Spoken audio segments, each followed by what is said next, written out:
Morning. Welcome to 2330 Classical Influences online.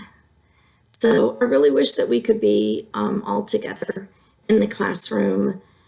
I would feel so much better if I saw each of you and made sure that you were okay. But this is the way it's going to be, at least for a couple of weeks.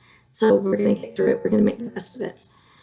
Let's first talk about some things that you're going to need to know in order to make this section of the course successful.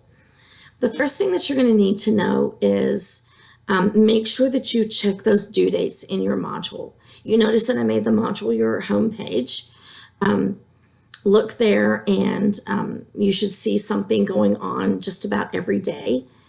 You need to make sure that you can access everything. Certainly you can read over everything ahead of time, just make sure it's coming up and everything. But make sure that you check those due dates, check your course calendar, and you might even want to look over the syllabus because a couple of things have changed just because we're having to modify these 2 weeks. So the syllabus, of course, has to be modified. I think that if you do that we'll be able to get through this course. Let's make sure and keep questions this week to things that are happening this week. If it's not on the calendar, if it hasn't already been assigned, then don't worry too much about it. I'm going to be sending out emails. I'm going to be posting announcements, and that will probably take care of a lot of the concerns you already have anyway. But all right, let's go ahead and jump into what we're studying this week, and then you can continue on with the module. So we're going to be continuing on with the Legend of Good Women. We introduced it a little bit before break. We talked about the frame story, the frame tale. It's called lots of different things. It happens in this particular passage with a dream sequence. That's also something that's very popular nowadays in movies, especially in television shows, and really has been for a good long while. But its dream sequences are used to take away mistakes, and they can be used to explain certain things that are going on in the movie or the series that haven't been explained before. A dream sequence is a great way to do that. And so screenwriters oftentimes will take advantage of the dream sequence. Legend of Good Women certainly is one of those types. What has happened, and we've already gone over this part a little bit there in the prologue, is Queen Alcesta and Cupid, they have come to say, Chaucer, you bad boy, you've made this terrible mistake, always writing these things about women and making women, sound really unfavorable. You need to change that. And Alcesta is kind of in a position where she could take his life. Maybe that's what she's going to do. But he begs for forgiveness, and she says, okay, here's how you can find your penitence. And that would be to write some good stories about some good women, make it all good, and show how women are the good species. And so Chaucer does. He actually goes a little bit overboard in making this women sound good. Now, keep in mind that the way we kind of think about good and the way they were thinking about good, kind of two different things. What Chaucer meant, and the people back then, what was good to them, a good woman, was one of two ways. Way number one, she was a faithful married woman. She was faithful. She was loyal to her husband. She did what he asked. That's who she was. That faithful one, that good loving one. The other way would be, she would be unmarried. She would be a virgin, but she would be faithful and loyal to God. And so you're thinking, wait a minute, but women, we can be so many more things. We can be doctors, we can be writers, we can be, professors, we can be mechanics. But that was very secondary to them. There was only that primary focus that, was the inherent good for them. And that was the goodness and loyalty of faithfulness to basically whomever you were serving, either your husband or God. That's all there was for women at the time. Yes, now women may be adventurers, they may be seamstresses, they may, have these different occupations or these other talents, but those were very secondary to their goodness. Their goodness is what had to do with their faithfulness, and that's what people looked at. That's what people counted, so to speak. It wasn't how smart you were, it wasn't how talented you were. It's a little bit about how beautiful you are, but it mainly had to do with that loyalty, that faithfulness. And so it did then in Chaucer's Good Women.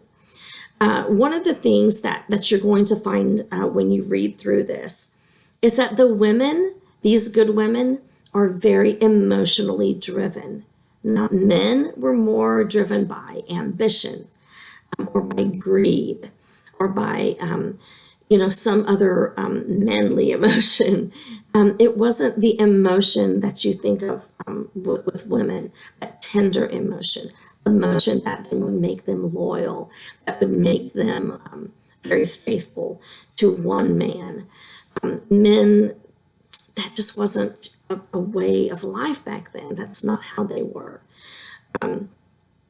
There were even so many famous women that were in Chaucer's Good Women. Some of the names that you read over may not be as recognizable as Cleopatra, but you probably have heard of all of these names. And even the ones listed in the beginning by Alcesta, there were 19, by the way, 19 good women who were mentioned, and Chaucer didn't write about all of those women. But you probably recognize at least most of the names, if not all of them. They were definitely labeled as that more faithful, more loyal gender. And so kind of after it was all said and done, the superior gender. Those were qualities that people looked at as being superior to just being ambitious. And so, so he's really making these good women out to be the superior of the two genders, or superior to men. Men were often blinded by desire. They didn't value love. Not to say that they didn't love, but they didn't value it in the same way that women did. They were often foolish. Foolishness got them into lots of trouble with women, with men, with other things. And they were often very cruel to women. So you saw a very different side of them than you do with women. Almost everything you're going to see about the men is negative. And most of what you're going to see about the women is considered very positive. Certainly was considered positive back then.